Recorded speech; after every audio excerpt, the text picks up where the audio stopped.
مطابق یہ رات اس مہینے کی طاق راتیں جو ہیں 21، 23، 25، 27 اور 29 ان میں سے کوئی ایک ہو سکتی ہے۔ بعض روایات میں 27ویں رات کے حوالے سے بھی اشارہ ملتا ہے، اس بات سے بھی انکار نہیں کیا جا سکتا، لیکن یقینی طور پر لیلۃ القدر کو پانے کے لیے ضروری ہے کہ اس مہینے کے آخری عشرے کی یہ جو 5 طاق راتیں ہیں وہ سب جاگ کے گزاری جائیں اور ان میں اللہ رب العزت کی عبادت کی جائے، قیام کیا جائے، تو یہ سعادت حاصل ہو سکتی ہے کہ ہم اللہ رب العزت کی طرف سے اپنے پچھلے سارے گناہوں کو معاف کروانے میں کامیاب ہو سکے۔ ہمارے ہاں دنیاوی اور دینی معاملات میں الگ الگ نقطہ نظر پایا جاتا ہے۔ دنیاوی معاملات میں ہم بڑے چالاک ہیں اور ہوشیار ہیں اور چست ہیں، اور دینی معاملات میں بحیثیت مجموعی ہم بڑے سست ہیں، بڑے کند ذہن ہیں، اور میں تو کہوں گا کہ بلکہ نکمے ہیں۔ آپ ذرا غور کیجئے، کوئی دنیا کا فنکشن ہو، کوئی دنیاوی تقریب ہو، کوئی شادی بیاہ وغیرہ کی یا اس طرح کی کوئی دعوت ہو، تو ہم کیا کہتے ہیں کہ بھئی شروع کب ہوگی؟ اور جمعے کے حوالے سے ہم کیا سوال کرتے ہیں؟ ختم کب ہوگا؟ کون سی مسجد میں سب سے پہلے جمعہ ختم ہوتا ہے؟ کون سا خطیب سب سے مختصر خطبہ دیتا ہے؟ اور جلدی جو ہے وہ جماعت کہاں پہ ہوتی ہے؟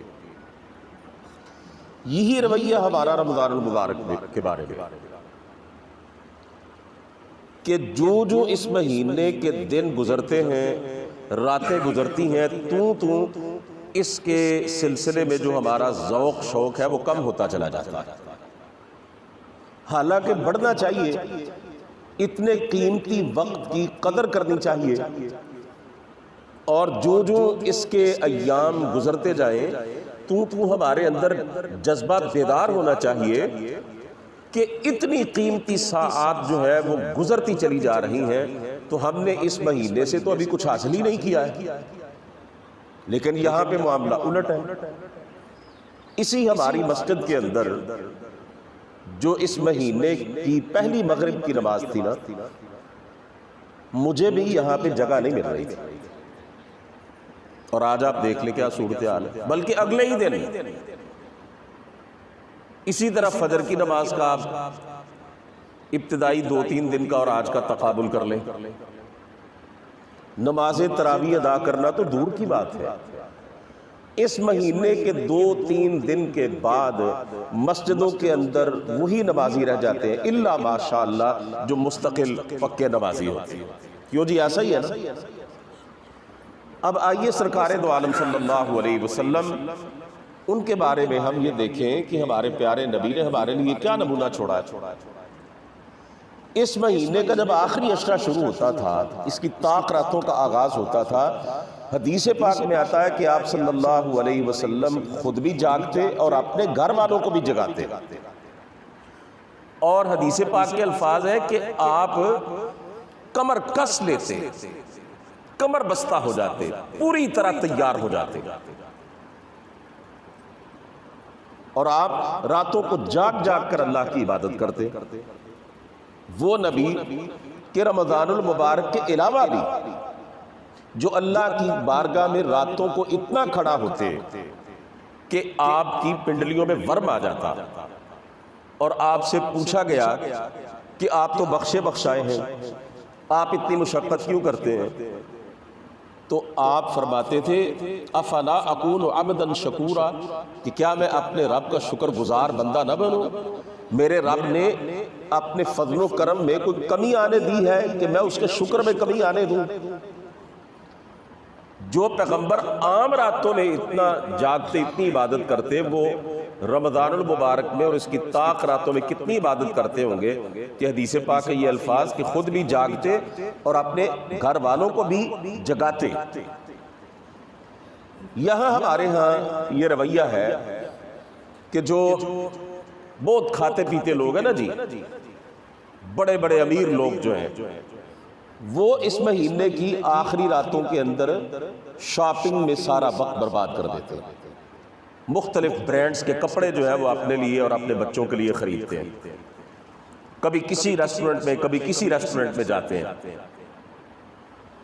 اب تو ایسے لوگوں کو غور کرنا چاہیے کہ لاک ڈاؤن لگ جائے گا، ویسے بھی 6 بجے کے بعد دکانیں بند ہو جاتی ہیں، تو کم از کم اس وجہ سے تو شاپنگ کے مواقع محدود ہو گئے ہیں، بہت کم ہو گئے ہیں، تو یہ جو نیکیوں کی لوٹ سے لگی ہوئی ہے اسی سے فائدہ اٹھا لیں۔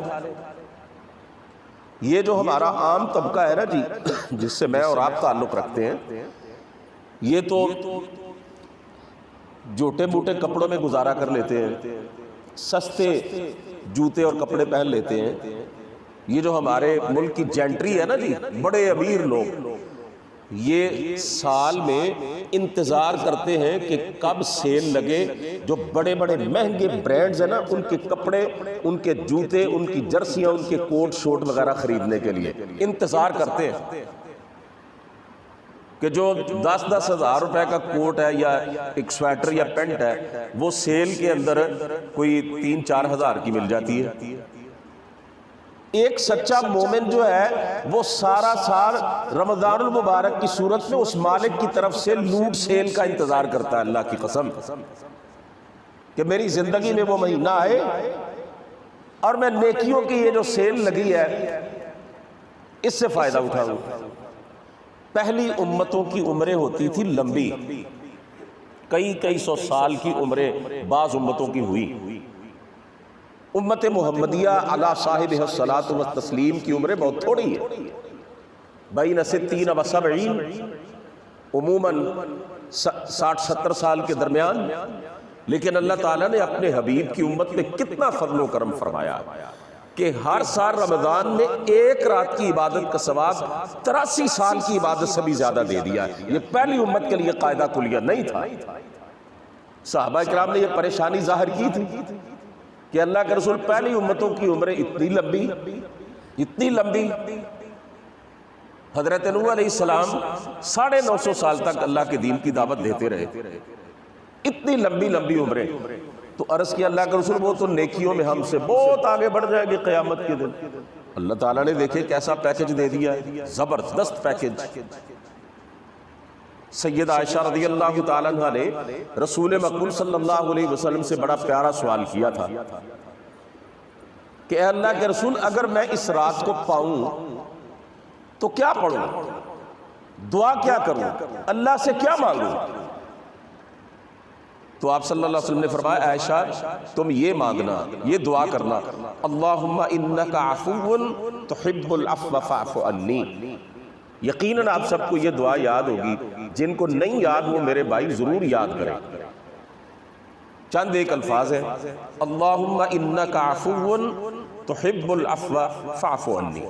اس کا ترجمہ یہ ہے، اے اللہ تو بڑا معاف کرنے والا ہے، معافی کو پسند کرتا ہے، اللہ مجھے بھی معاف کر دے۔ اور جسے اس بارگاہ سے معافی مل گئی، کیا خیال ہے، اس کا بیڑا پار ہو گیا۔ اللہ کی قسم، دنیا میں جس کے پاس کھانے کو لقمہ تک نہیں ہے، پہننے کو ڈھنگ کا کپڑا نہیں ہے، جس کے پاس سوار ہونے کو سواری تو کیا، جس کے پاس جوتا بھی نہیں ہے، جس کے پاس گاڑی بھی نہیں ہے کسی طرح کی، جس کے پاس ٹوٹی پھوٹی جھونپڑی ہے رہنے کو، جس کی بات کوئی نہیں سنتا، جسے معاشرے میں کوئی پہچانتا نہیں، اور جسے لوگ دیکھ کے اپنے دروازے بند کر لیتے ہیں، جو معاشرے کا گرا پڑا بندہ ہے ظاہری طور پر، بیچارہ محروم ہے، بے کس ہے، بے بس ہے، محتاج ہے، انتہائی غریب اور مفلس و فلاس ہے، لیکن اسے اس رب کی بارگاہ کی طرف سے معافی مل گئی، دنیا میں اس سے بڑا امیر آدمی اور کوئی نہیں ہے۔ اور جو یہاں پہ پراڈو اور پجاروں میں پھرتا ہے نا، اور 50-50 ہزار کے برانڈڈ جوتے پہنتا ہے، اور 3-3 لاکھ کے جناب وہ 3 پیس سوٹ پہنتا ہے، اور سیٹھ صاحب ہیں، جہاں جاتے ہٹو بچوں کی صدائیں لگتی ہیں، اور لوگ ان کے آنے پر خوش ہوتے ہیں اور اٹھ کر ان کا استقبال کرتے ہیں۔ اگر اس مہینے میں اپنے رب سے اپنے گناہوں کو معاف نہیں کرواتے، ان سے زیادہ مفلس، قلاش اور ان سے زیادہ فقیر اور کنگلا کوئی نہیں۔ اللہ سے معافی لینی ہے۔ سرکار دو عالم صلی اللہ علیہ وسلم نے فرمایا فَإِنَّ الشَّقِيَّ مَنْ حُرِمَ فِيهِ رَحْمَةَ اللَّهِ عَزَّ وَجَلَّ، جو اس مہینے میں بھی اللہ کی رحمت سے محروم رہے کہ جنت کے دروازے کھلے ہیں اور جہنم کے بند ہیں، اور رحمت کے دروازے کھلے ہوئے ہیں اور آسمانوں کے دروازے کھلے ہوئے ہیں، اور اس مہینے کی طاق رہتے ہیں اور جہنم سے قیدیوں کو آزاد کیا جا رہا ہے، اور پھر بھی وہ اللہ کی رحمت سے محروم رہ جائے، آپ نے فرمایا اس سے بڑا بدبخت آدمی اور کوئی نہیں۔ یہ حقیقی بدبختی ہے۔ من ادرک رمضان فلم یغفر لہ، جس شخص نے رمضان کا مہینہ پایا اور پھر بھی اللہ سے اپنے گناہوں کو معاف نہ کروا سکا۔ میرے پیارے پیغمبر نے جبریل کی بد دعا پہ آمین کہا تھا کہ وہ ہلاک ہو جائے، تو میرے نبی نے کہا تھا آمین یا اللہ، یہ جیسے کہہ رہے جبریل تو ویسے ہی کر دے۔ ہم آمین کہتے ہیں نا سورۃ فاتحہ کے بعد، جب امام ولا الضالین کہتا ہم کیا کہتے ہیں؟ آمین۔ آمین کا مطلب کیا ہے؟ اللہ ایسا ہی ہو، جیسے امام صاحب نے کہا ہے ویسا کر دے۔ تو عزیز بھائیو، یہ بڑے مبارک دن ہیں، بڑی بابرکت راتیں ہیں، اور چند گھنٹے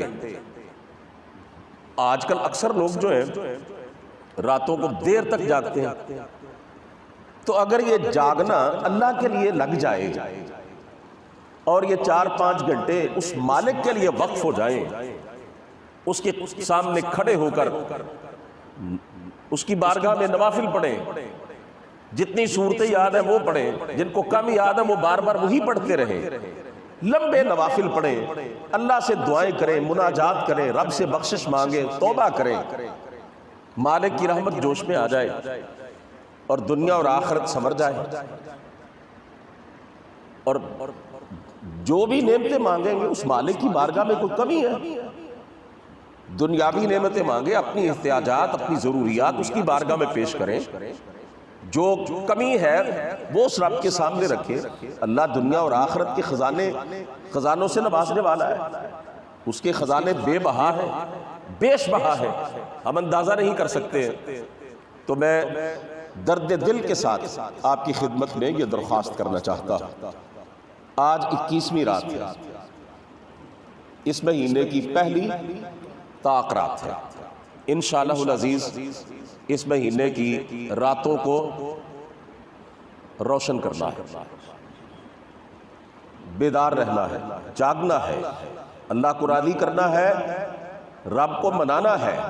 اِنَّا أَنزَلْنَاهُ فِي لَيْلَةِ الْقَدْرِ وَمَا أَدْرَاكَ مَا لَيْلَةُ الْقَدْرِ لَيْلَةُ الْقَدْرِ خَيْرٌ مِّنْ أَلْفِ الشَّهْرِ تَنَزَّلُ الْمَلَائِكَةُ وَالرُّوحُ فِيهَا بِإِذْنِ رَبِّهِمْ مِنْ كُلِّ أَمْرٍ سَلَامٌ هِيَ حَتَّى مَطْلَعِ الْفَجْرِ۔ کتنی پیاری صورت ہے، خدا کی قسم آپ سنتے رہتے ہیں نمازوں میں۔ اللہ فرما رہے ہیں ہم نے اس قرآن کو شب قدر میں اتارا، تم کیا جانو کہ شب قدر کیا ہے؟ یہ 1000 مہینوں سے بہتر ہے۔ اس میں جبریل امین فرشتوں کے سردار اور ملائکہ زمین پر اترتے ہیں اپنے رب کا ہر حکم لے کر اس کی اجازت کے ساتھ، اور یہ رات طلوع صبح تک سلامتی ہی سلامتی ہے۔ اللہ تعالیٰ سے دعا ہے کہ وہ ہمیں ماہ مقدس کا یہ جو انمول خزانہ ہے لیلۃ القدر کی صورت میں، اس سے اپنی جولیوں کو بھرنے کی توفیق عطا فرمائے۔ وآخر دعوانا ان الحمدللہ رب العالمین۔ بسم اللہ الرحمن الرحیم، والصلاة والسلام علی رسولہ الکریم وعلی آلہ واصحابہ اجمعین۔ الہ العالمین ہمارے بیماروں کو شفا عطا فرما، اللہ ہر بلا سے، ہر وبا سے اور ہر بیماری سے محفوظ فرما۔ جتنے بھی یا اللہ مومن مسلمان یا اللہ گھروں میں ہسپتالوں میں بیمار پڑے ہوئے ہیں، اللہ وینٹیلیٹرز تک پہنچ چکے ہیں، ان کے لیے اللہ سانس کی آمد و رفت مشکل ہو چکی ہے، اللہ شفا عطا فرما دے۔ شفا کے خزانے تیرے پاس ہے مولا، بیماروں کو صحت عطا فرما دے۔ ہمارے فوت شدگان کی یا اللہ مغفرت فرما، ہمارے تمام چھوٹے بڑے گناہوں کو معاف فرما، یا اللہ ہمیں رزق حلال وافر عطا فرما۔ الہی ہر طرح کی کاروباری، مالی، گھریلو پریشانی اپنی رحمت سے رفع فرما۔ مولا کریم، اس مہینے کے دن اور راتیں بڑی تیزی سے گزرتی چلی جا رہی ہیں، اللہ ہمیں اس کے فیوض و برکات سے مالا مال ہونے کی توفیق عطا فرما۔ اللہ اپنے دین کے ساتھ تمسک اور اپنے دین کے ساتھ اللہ عمل کی وابستگی کی توفیق عطا فرما۔ جب تک زندہ رہے اللہ اپنے دین پر قائم رکھنا، موت آئے تو اللہ ایمان والی موت عطا فرمانا۔